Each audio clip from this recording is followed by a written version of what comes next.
hundreds of tons of stone to portray a mighty pharaoh. Colossal testament to Egypt's golden age.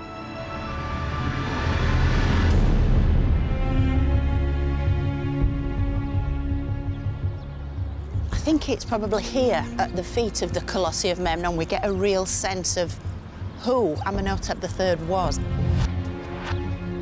In my opinion, Amenhotep III was ancient Egypt's greatest pharaoh. He presided over the zenith of Egyptian culture and civilization. He is the golden age. He is the epitome of everything that made ancient Egypt brilliant. The rise of this great civilization was powered by its extraordinary belief system, where the pursuit of the perfect afterlife was everything. Capable of withstanding disasters and dark ages. To then re-emerge as the most powerful empire in the ancient world.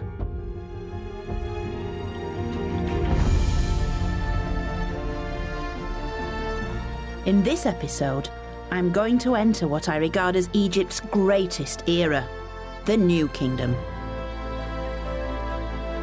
Whoa, what an amazing chamber. A time of luxury, grand designs, and unparalleled splendour. Isn't this absolutely beautiful? But like all good things, it couldn't last forever. Egypt's powerful religion would prove to be its greatest weakness. And I'll discover how the priests became so rich, their power struggle with the crown destroyed the very unity of Egypt. It was this very conflict that would transform this golden age into one of decadence and corruption, and would eventually tear Egypt apart. And by looking again at Egypt's greatest superstars, I'm going to investigate what really happened during the glittering New Kingdom. Welcome to my story of ancient Egypt.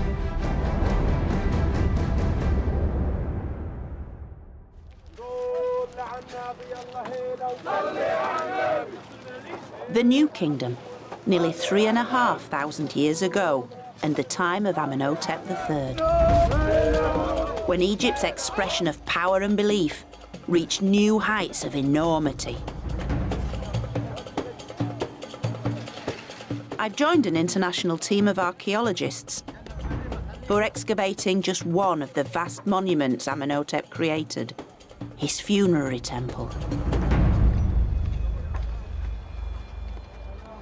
Now, being here, you really get a sense of what it must have been like 3,500 years ago, when this place was a building site, much as it is today. All these statues all around, Amenhotep III's image coming up in their hundreds.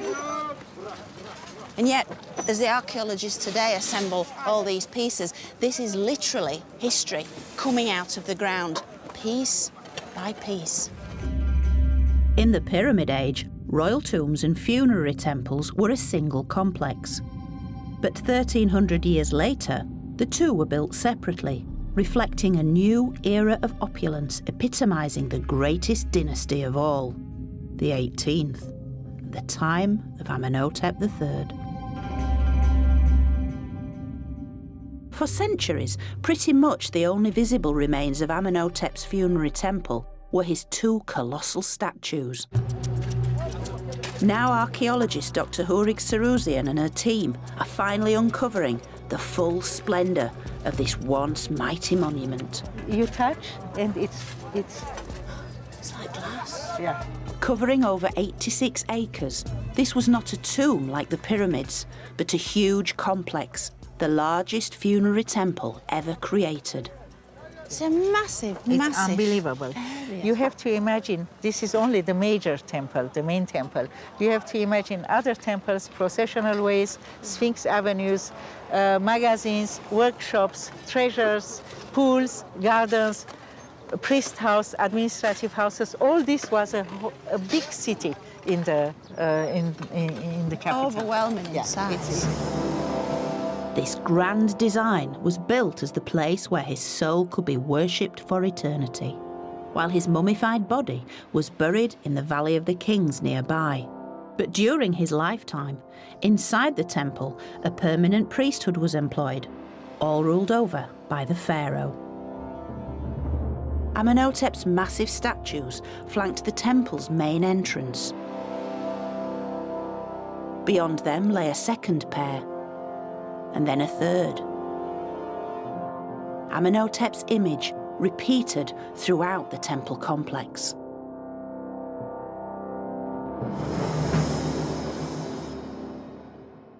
I wish one day they find the time machine. I go back. Can I come? I'll come with you. We may not have a time machine, but 15 years of work have begun to reveal some of the temple's former glories. Normally these would have been metres up in the air, but to actually engage, it's so very tactile, so very intimate, holding hands with the pharaoh. This colossus from the temple's second gateway is flanked by one of the best preserved statues of Amenhotep's principal consort, Queen Ty, his great royal wife. Here standing, and by miracle having been saved by all the catastrophes which struck this temple. So he's protected her yes. for centuries, really, hasn't he? Carved to be no bigger than Amenhotep's lower leg, Queen Ty's size served to exaggerate the pharaoh's superhuman status.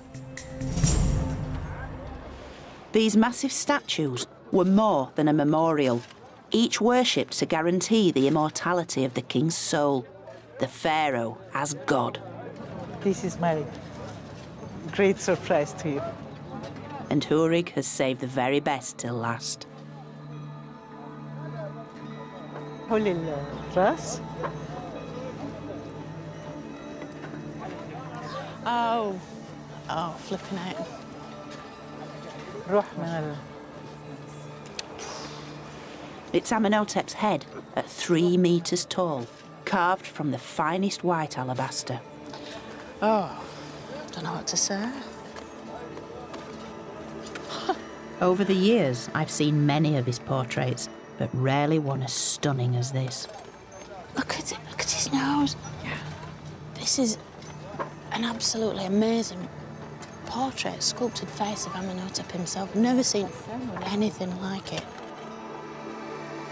With hundreds of statues like this, Amenhotep was multiplying the image of himself as Egypt's most powerful god, bringing light and life to the world.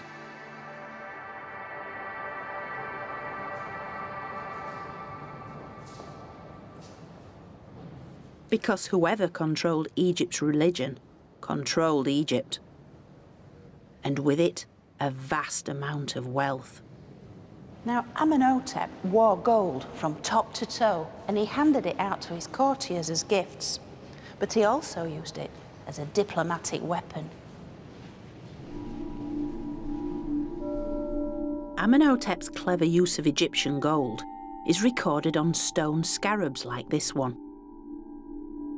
They served as the pharaoh's news bulletins, which he circulated around his empire with updates inscribed on their base.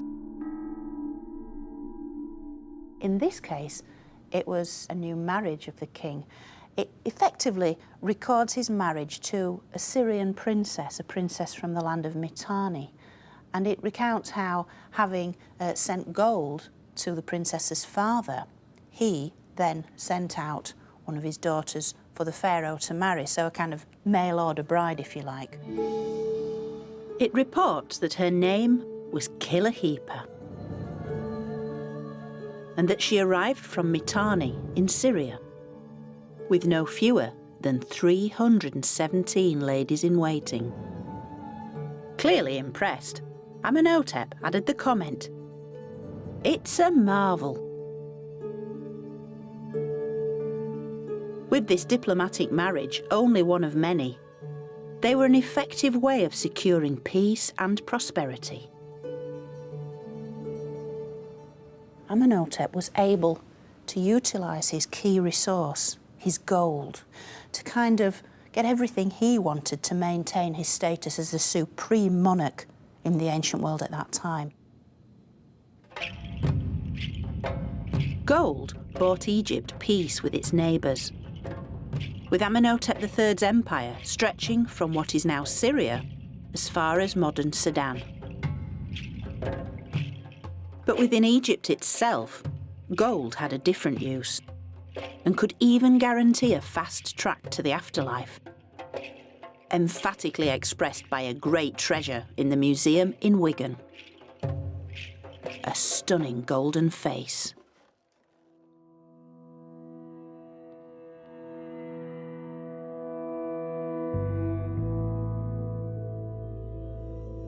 Originally part of a woman's coffin, her lifelike features were preserved to allow her soul to recognise her in the afterlife. Isn't this absolutely beautiful? Clearly the gold suggests to us that this was someone of very special, very high status, very wealthy. Although we can never know her name, she had clearly spent a fortune in preparing for her perfect afterlife. Covered in gold leaf, she stares out at us with eyes of alabaster and black obsidian. We can really see into the world, into the thought patterns of the Egyptians themselves, because as stunning as this face is, it was simply buried in a tomb, literally buried in a hole in the ground, not for human eyes, but to be seen by the gods and the spirits of the dead with whom this woman wanted to join. And that's why her skin is gold, because the gods had golden skin, and she wanted to be recognised by them as one of their own, taken into their eternal care. For the Egyptians, it was a special pact between themselves and the gods that made their country, made their empire so very powerful, so very special. In the Golden Age, this special pact shone more brightly than ever before, with Egypt's wealth poured into their faith in the afterlife. And with increasing amounts of gold accompanying the royal mummies, their tombs needed to be kept secure at all costs. So a secret burial place was established for Egypt's pharaohs on Thebes' west bank.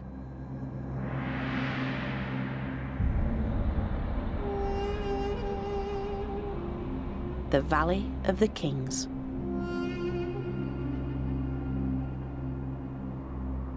It was essential that each royal mummy was buried safely in their tomb, in a custom dating back to the beginning of time, because each one became a royal ancestor whose cumulative souls formed the very essence of Egypt.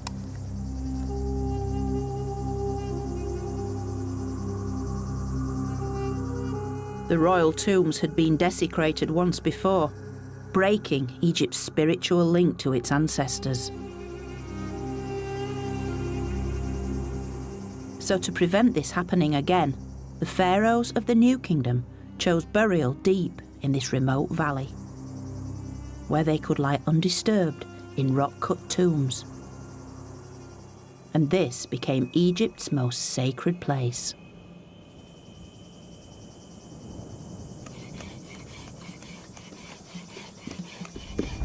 Such elaborate preparations for the afterlife also fueled a growing economy. And just as in the Pyramid Age, the industry of death shaped the lives of many ordinary Egyptians. For not only were there tombs to cut and temples to build, but statues, shrines, coffins, sarcophagi, and all the paraphernalia of the afterlife.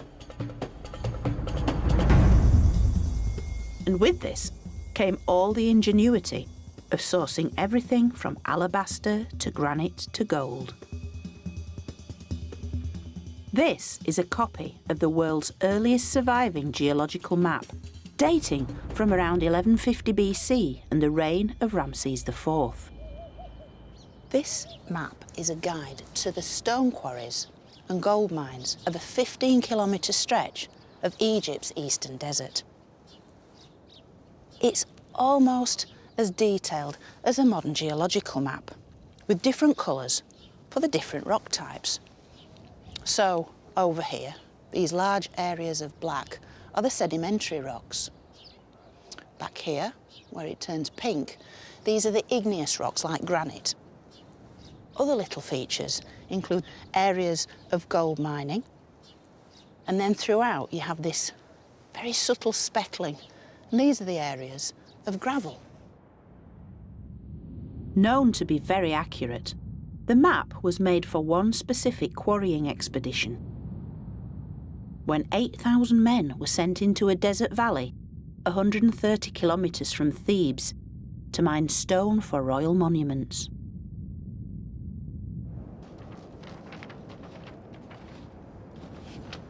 But what's special about this map is that it leads us to the ordinary people who were employed by the pharaoh to build the tombs in the Valley of the Kings. It was discovered by archaeologists at the workers' village of Deir el-Medina, a purpose-built settlement to house the tomb builders, architects, artists and scribes, together with their families. This would have been a bustling place, its streets full of children playing, deliveries being made, and all the colours, sounds and smells of everyday life. It's one of the workers who lived here who made the map.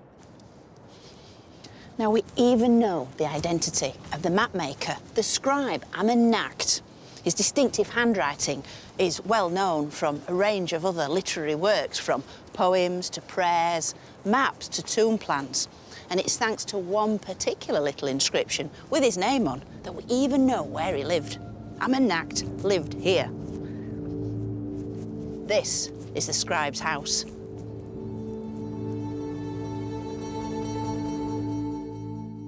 Amenhotep was one of the many skilled workers that rose through the ranks of society in the generations following the reign of Amenhotep III. He became the head scribe of this entire village, so a very, very important man. And yet it's a very sad tale as well, because as he gets older, we know that his eyesight started to fail, because a prayer of his has survived in which he makes this very personal address to the local goddess Mesopotamia, who lived at the top of the mountain up there. And he's imploring the goddess. He's saying, "My eyesight is failing. I see darkness by day." And for a scribe, for a consummate draftsman like Amenhotep, how sad that would have been. Here, Amenhotep prays to Mesopotamia, both of them symbolically portrayed without their eyes. It's hard not to resist this image that as he got older and more infirm, he would have gone up the steps to the flat roof and with failing eyesight try to focus on the job in hand, trying to mix his paints, apply the lines and the words and so forth, and needing the full sun on a day like this just to get through the working day. But just like his predecessors who built the pyramids, Amenhotep would have felt a sense of greater purpose. We can imagine him and his neighbours in Deir el-Medina working towards a single aim, creating the royal tomb. The New Kingdom pharaohs had created a new image for themselves, elaborate building schemes requiring new towns full of workers, a strong economy supporting an ever grander vision, both for this world and the next.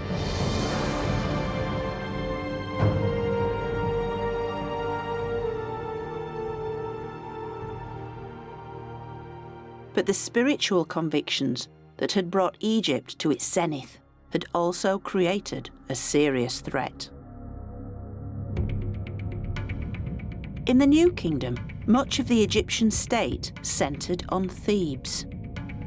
While its West Bank was mainly dedicated to its city of the dead, the East Bank was where most people lived and the site of Egypt's main state temple, Karnak.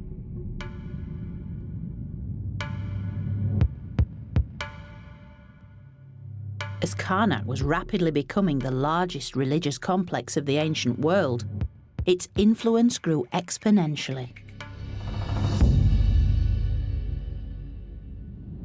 And likewise, the power of its priests. To get a real sense of what's going on, we need to go behind the scenes. So welcome, Mona. Thank you. I'm being allowed through an ancient passageway, once only accessible to Karnak's clergy. From the top, more, wonderful sign. It leads to the top of the temple's main gateway and gives a view of Karnak not many get to see.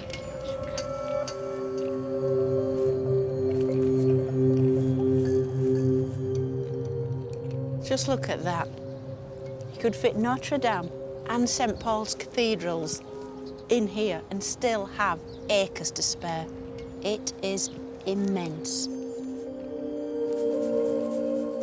Within Karnak, a series of chapels, shrines and sacred precincts covered a total area of more than 250 acres.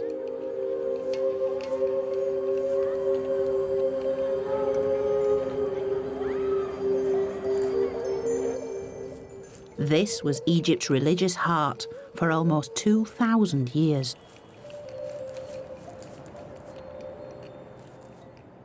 The reason why Karnak is so vast is that every pharaoh poured so much of their wealth into this temple. Their gold and their spoils of war all filled the temple's coffers.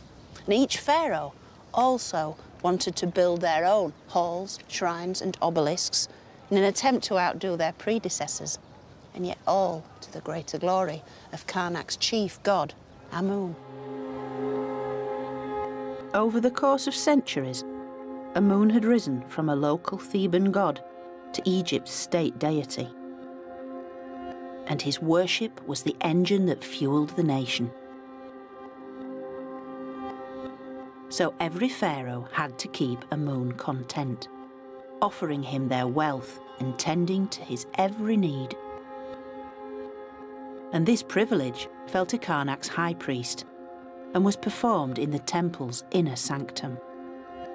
Secret ceremonies at which the only others permitted were the royals. Here we are, in the very heart of Karnak Temple. This is where the god lived.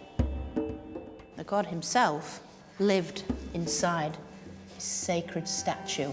The original wouldn't have been much bigger than this, would have been solid gold.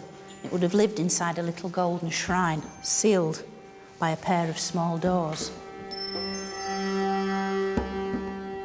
Each morning the high priest would come in. He would awaken the god's spirit. He would greet him, he would wash him, anoint him with perfume, apply his eye makeup, and then dress him in various linen outfits, apply the small pieces of jewellery to the god's statue, and then the god would proceed to enjoy his day. Amun received daily meals of the finest foods, roast meats, bread, fruit and vegetables, accompanied by wine and beer.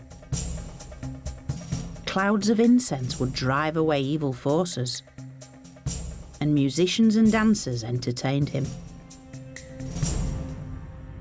And by keeping their most important deity content, it was believed that Amun would in turn make the Nile flood each year, make the sun rise each morning, and maintain Egypt's supreme status.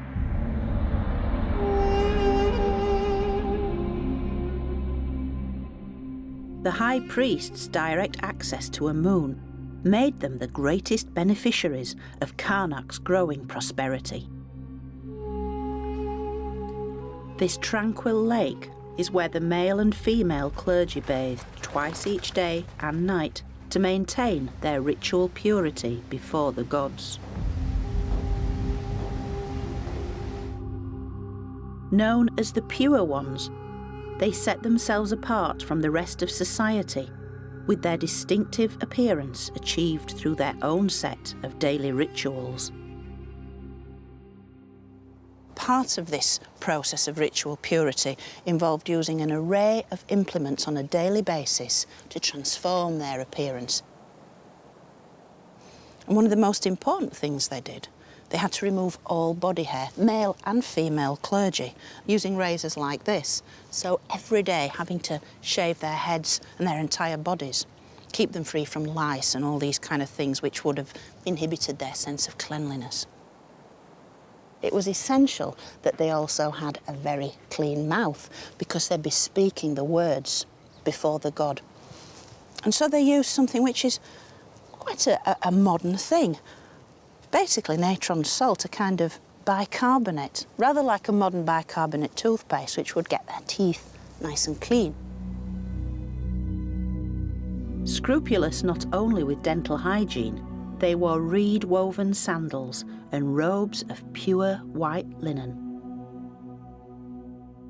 And having transformed themselves in this wonderful way, they also had access to these polished metal mirrors. They could then admire their transformed appearance because it was important to distance themselves from the great unwashed. For the ancient priests, cleanliness really was next to godliness, and they were the God's chosen people.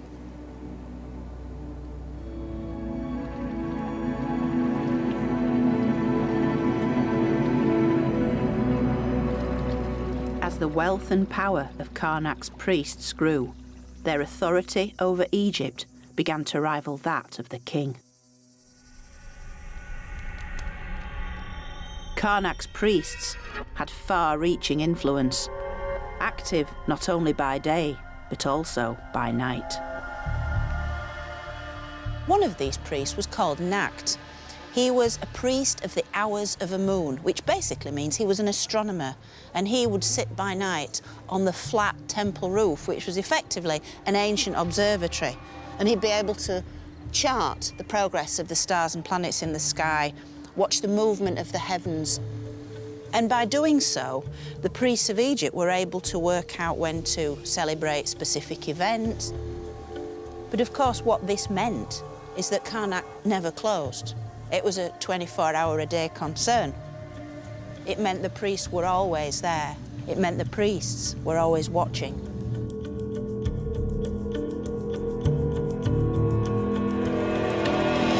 Fully aware of the potential threat posed by the Karnak clergy, Amenhotep III employed his own relatives in the temple to guarantee their loyalty. But such subtle means of control were about to evaporate. Enter a new pharaoh, Akhenaten. Son and heir of Amenhotep. But unlike his father, Akhenaten was no diplomat. His zealous ambitions would soon plunge Egypt into an age of political and religious extremism. Early in his reign, Akhenaten found a swift way to stamp his authority on the priests by building a controversial new temple complex at Karnak. Now, what we're looking at here is something very, very unusual. It's part of a wall from Karnak Temple, but not the traditional part of Karnak Temple. It's a section that was built a little way beyond, and it was a new revolutionary building. It wasn't built like the old-style Karnak in huge, big, monolithic blocks of stone, but these small, easier-to-handle blocks, which meant, of course, it could almost spring up overnight. But most shocking of all were the images that this new temple portrayed. Akhenaten had begun to dismantle Egypt's traditional religion and replace its many deities with a single god. If you look very carefully, the images are very different to what went before. Amun is nowhere present. The god of Karnak himself isn't represented in his own temple because the god shown here is a form of the sun god called the Aten. And you can see the multiple rays coming down, ending in human hands, giving their blessings to the main figure here. And it isn't the high priest of Amun. Pharaoh Amun's priests were no longer in control at Karnak. And Amun himself was now replaced by the Aten sun god. In fact, life in Egypt was turned on its head. And whereas previously courtiers would bow very low before their monarch, now times had changed. These people have their faces in the dirt before Pharaoh. They're lying prostrate before him. This marked the beginning of a new age. It was an age when the only way to reach God was through his intermediaries, twin monarchs, Akhenaten and his wife and co-ruler Nefertiti. And when the priests objected, the royal couple closed Karnak, sacked its priests and seized its treasury. They then moved their whole court 400 kilometres downriver from Thebes and in less than 10 years built a brand new city.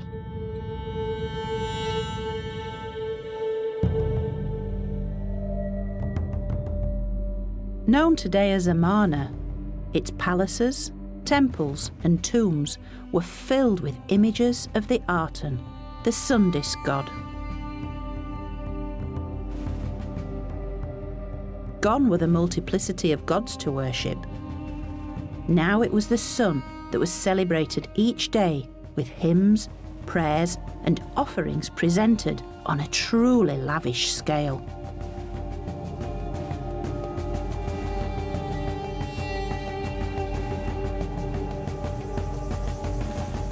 But the couple's vision of utopia came at a price. And when Akhenaten died after a 17-year reign, Egypt was bankrupt. His son became king of Egypt, and although he reigned for less than 10 years, he still became the most famous pharaoh from the whole of Egyptian history. Tutankhamun. His treasure, discovered by Howard Carter in 1922, was the most famous archaeological find of all time.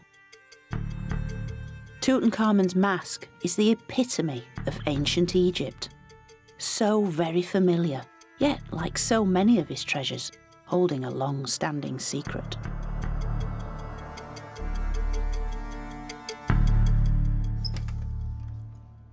I've come to Oxford University's Griffith Institute to examine the most detailed records of his burial. So in this first stack, these are all Carter's notes, diaries, journals, and then right at the bottom down here, we've got all Harry Burton's original glass negatives. Captured on delicate glass slides, these are the original negatives taken by Howard Carter's photographer at every stage of the 10-year excavation. So this shows the very first view they had of the mummy. They reveal Tutankhamun's burial in a way not usually seen, for this is the linen shroud over his third innermost coffin. This is as if the embalmers have just finished. The family have laid their wreaths and floral tributes before the lid finally went on. What a privilege to actually see this in black and white. Wow. That's pretty profound, isn't it?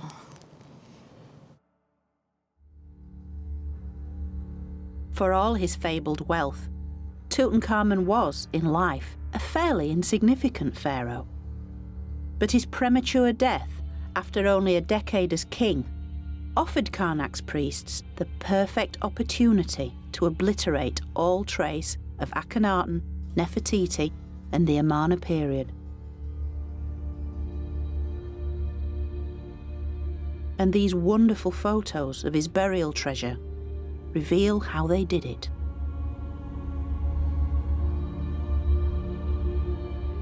On his famous golden throne, Tutankhamun and his wife, Ankhesenamun, are depicted together. But all is not what it seems, as recent research has discovered. We look at the back of the Queen's head, where her wig originally was. It's been slightly cut down there. The same with Tutankhamun's crown. A new crown has been added here. So it's little things like this, because headgear, regalia, was crucial in identifying these royal individuals. By altering the images, the throne had been customised for Tutankhamun. But the biggest giveaway as to whom this once belonged is in the deity that looms large above the king and queen. So although Amun is also named on this throne, it's the art and sun disk that does take centre stage and really does cement this piece as a royal throne from the Amarna age. So it seems that the two figures once believed to be Tutankhamun and his wife were originally Akhenaten and Nefertiti. Another clue comes from the most famous artefact from ancient history, the golden mask of Tutankhamun. Or is it? Recent research has zoned in on one long overlooked feature, and that is the decidedly pierced ears, because it's been suggested that this mask was originally made for someone else. The research suggests that Tutankhamun wouldn't have worn earrings beyond childhood. So by the age of 20, when he died, he would not have been portrayed with pierced ears. This mask was not made for an adult male pharaoh. Indeed, when the gold has been compared, the face is made of completely different gold to the rest. Evidence of soldering is clearly visible on the mask. It now seems as if Tutankhamun's own face was effectively grafted on to the mask of a previous ruler who had pierced ears for earrings, a previous ruler who may well have been a woman, who may well have been Nefertiti.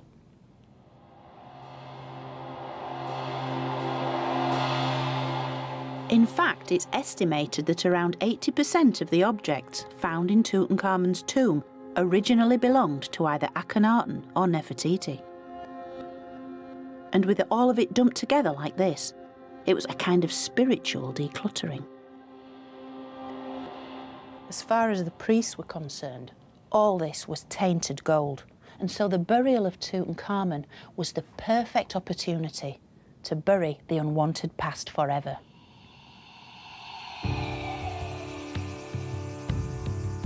While the city of Amarna had been abandoned, then demolished, the memory of everything it represented was likewise being erased. Egypt's state religion was restored.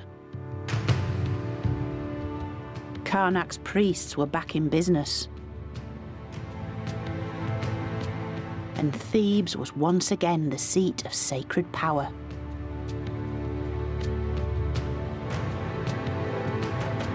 And now the next dynasty of the new kingdom was in control. Having died without an heir, Tutankhamun was succeeded by a line of militaristic rulers, the 19th dynasty.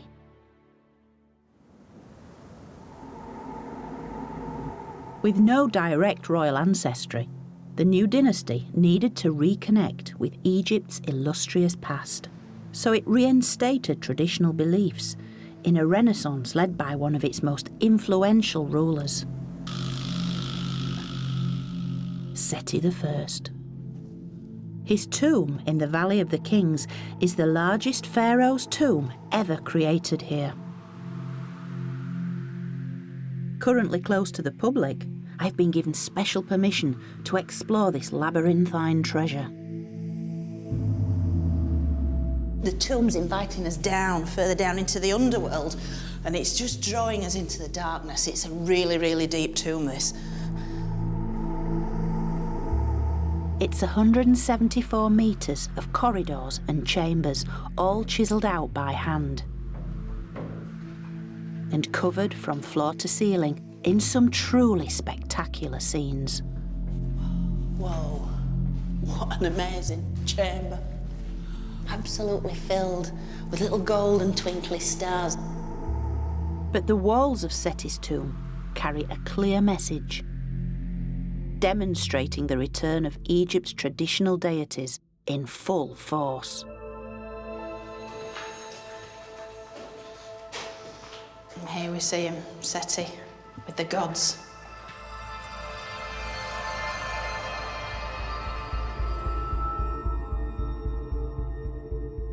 This is a brilliant chamber. It's repeated images of the Pharaoh Seti with the gods. The gods are back, and he's keen to show that. And so we see him here with Anubis, the elegant black jackal god of embalming and the dead.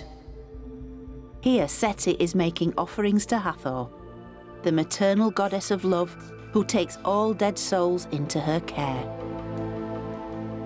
And Horus, the god of kingship, wearing the joint crowns of Upper and Lower Egypt. Then Seti makes the strongest connection with Egypt's past in the portrayal of the ultimate deity in the tomb, Osiris, god of the underworld. He represents every single pharaoh that's gone before Seti.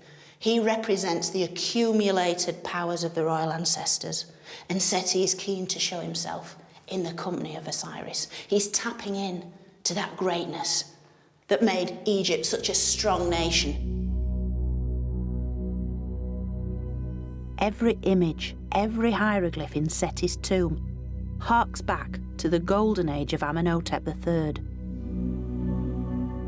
And continuing with this golden legacy, Seti's reign was a true renaissance of art and culture, with the ultimate jewel in his tomb, his burial chamber. That is absolutely superb. This is really incredible. It's taking that nighttime sky motif and really, really running with it. This is the night sky as seen through the eyes of the astronomer priests. And this is where the royal mummy would have lain in its alabaster sarcophagus, allowing Seti's mummy, Seti's soul, to look up at this spectacular ceiling.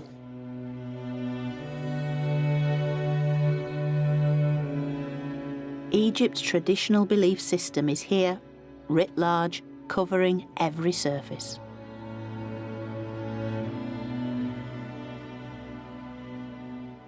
Egypt was back. Seti had brought back the days of glory. It's as if the Amarna period had never been. And for the average man and woman in the street, that was a wonderful thing, because order had been restored. Chaos had been brushed away, and everything was all right with their world.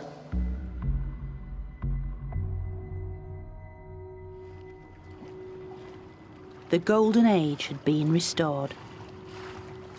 But not just for the larger-than-life pharaohs with their glorious tombs and vast monuments, but for the majority of Egypt's population too. This included the inhabitants of Deir el-Medina, the tomb builders' village near the Valley of the Kings. At the edge of the village was a great pit, the community dump, inside which were discovered tens of thousands of pieces of pottery and stone, covered in pictures and words. Written in hieratic script, a kind of hieroglyphic shorthand, these are the ancient Egyptian equivalent of post-it notes, shopping lists and text messages.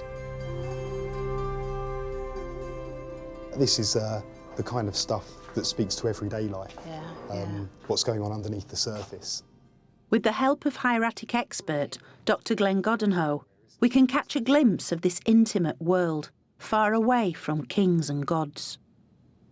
Which is your favourite amongst these ones? I always go to this one.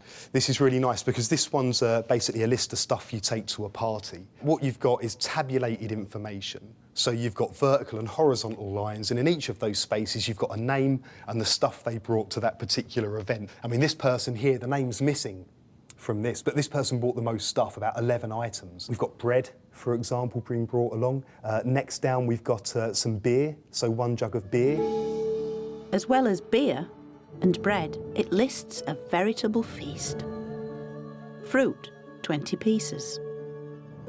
Beans, 1 jarful. Fish, meat, and even a cake. The thing I like about this is that idea of a community coming together. It really does make the ancient Egyptians that more real, because we can relate to them. We all like a good party. But of course, life isn't always a party, and people fall on hard times. This fragment begins with a story of a breakup. Hesisu-Nebef divorced the Lady Hel. And then it goes on to record a heartwarming story of support from its anonymous author. He seems to have wanted to look after this Lady Hel. And so the text goes on, and it says that the author of this spent 3 years giving 1 measure of emmer wheat to Hel every month. But it doesn't end there. So she gives to the author here a sash, so a piece of clothing. And she says in this line here to offer it at the riverbank. The riverbank is where the market was, right? And she says that she'd like 1 measure of emmer wheat for it. But no one wanted it. Oh. So yeah, the text goes on to say that the author tried to offer it down at the riverbank, but he gives a customer review. It's right here. 1 word, bean, which means bad. Oh, Yeah. So really it wasn't sad. even worth 1 measure of emmer. So that is sad, but the author's such a good egg that he says that he buys it off of her for well over the market value of this thing that wasn't even worth 1 measure in the first place anyway. Nice guy. Pity we don't know his name. Yeah, it's a real shame. It's a real shame. But at least we have his words. One of the many voices from Deir el-Medina, which still speak to us across 3,000 years of history, telling us of the highs and lows of lives, familiar to us even today. For most people, the New Kingdom had been an age of plenty. But it wasn't to last. The golden era of wealthy pharaohs was becoming ever more superficial.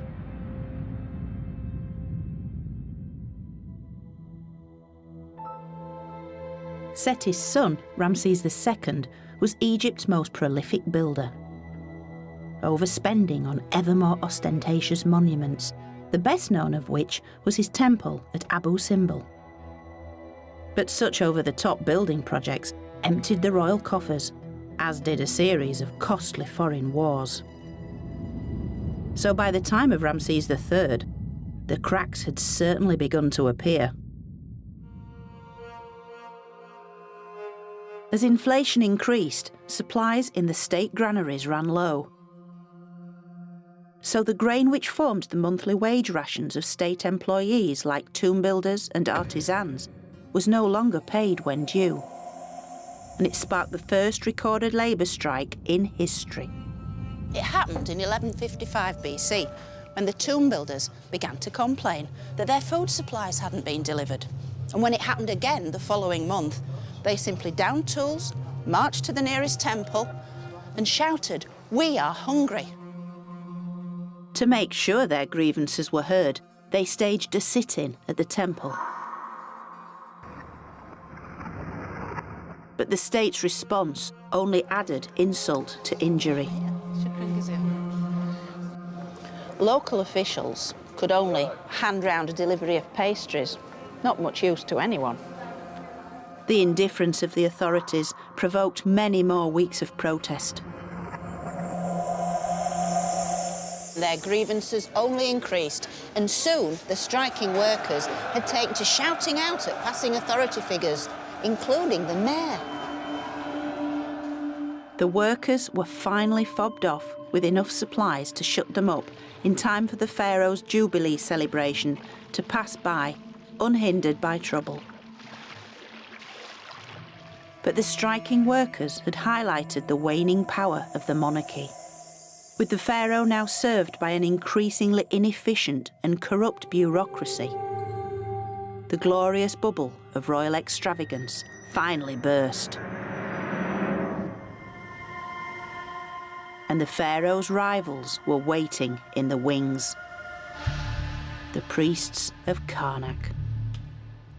Having grown powerful through the revenues given to the gods they served, the writing for the royals was quite literally on the wall.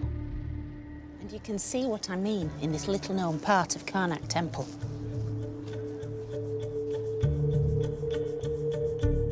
where the high priest is making a very bold statement, but only if you know how to read the footnotes. Now this is a fascinating scene.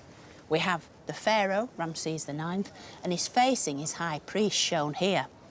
But there's something extraordinary about this scene because for the first time, the Pharaoh and the priest are shown on exactly the same scale. They are the same height. That's why the priest is looking so pleased. He has his arms raised as if in triumph. Because these guys are so clever, they've actually got the Pharaoh standing on a box. So he's a fraction higher, and yet in reality, they're the same height. This really shows that the priests are in power. They're basically saying to the king, we are the same size as you. Therefore, we are as important as you are.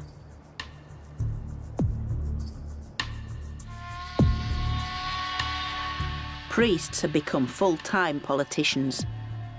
Vying with the throne for power, they destabilised the balance between church and state, the relationship on which Egypt's entire culture depended. So great were their ambitions that by the end of the New Kingdom, the priests took control of the entire south. And with the Pharaoh ruling only the north, the country was split into its two ancient halves. But even worse was to come. It's at Medinet Habu, Ramses III's funerary temple, that we can find out just how little interest these politician priests now had in the royal afterlife. They were only concerned with their own status and their own wealth. Now, this next disturbing part of Egypt's story not only spelt disaster for its core belief in the royal afterlife, it left a tortuous puzzle for Egyptologists, which we are still trying to piece together. It's an extraordinary story that begins not in the temple, but in a small house built later within the grounds.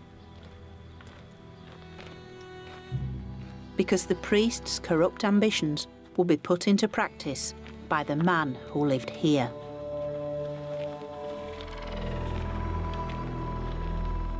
His name was Buta Amen, and as necropolis scribe, he worked in the nearby Valley of the Kings. This is the man himself, Buta Amen, with his shaven head, his starched kilt, and his arms raised in prayer. He's praying to the great god of Thebes, Amun himself. Although Buta Amen's story doesn't quite live up to this image of piety. Because it was here that he received a letter of instruction from his boss, the high priest of Karnak. This is a copy of that letter, and its contents are mind-blowing because the high priest is telling Buta Amen, go and perform for me a task on which you've never before embarked. Uncover a tomb among the ancient tombs and preserve its sealed door until I return.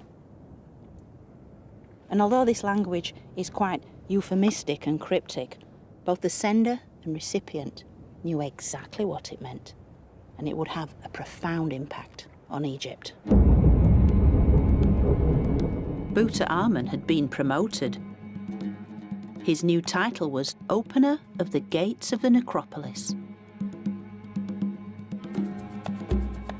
So he and his men set out for the Valley of the Kings, taking with them tools and bundles of linen. Their mission, nothing less than the systematic dismantling of the royal cemetery in search of gold. It was an order to accumulate wealth.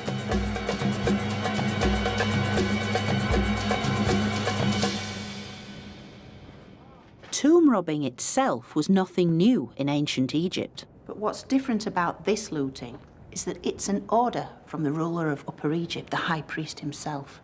This is looting sanctioned by the state.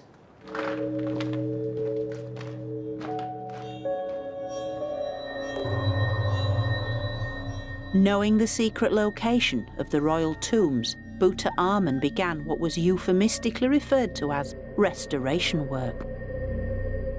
The final taboo was about to be broken.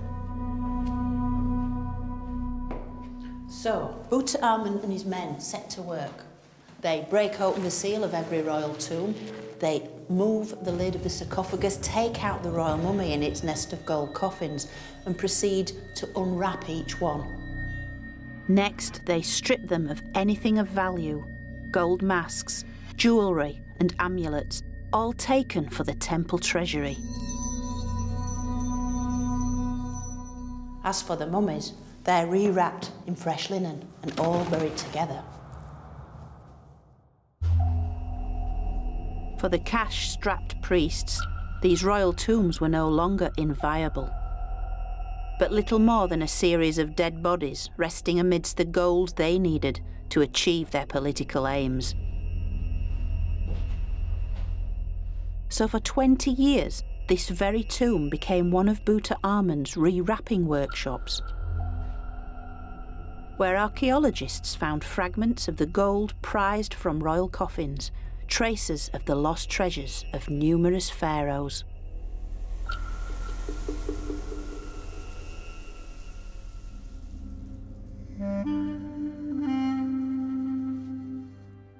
And Tutankhamun's handwriting was discovered on the rewrapped mummy of Ramses III.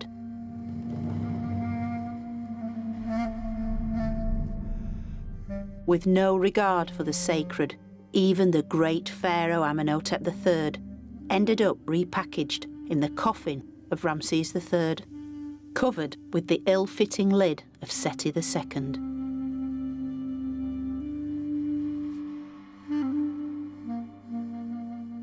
Only one tomb, hidden by rubble, escaped the wholesale plunder.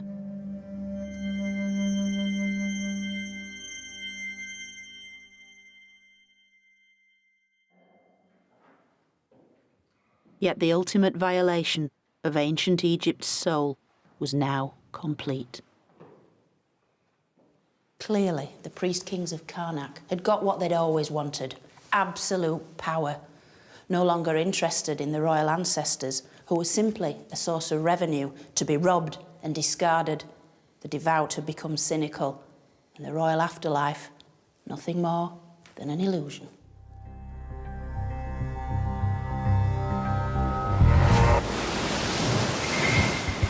From now on, Egypt's story would be written by invaders from far beyond the valley of the Nile.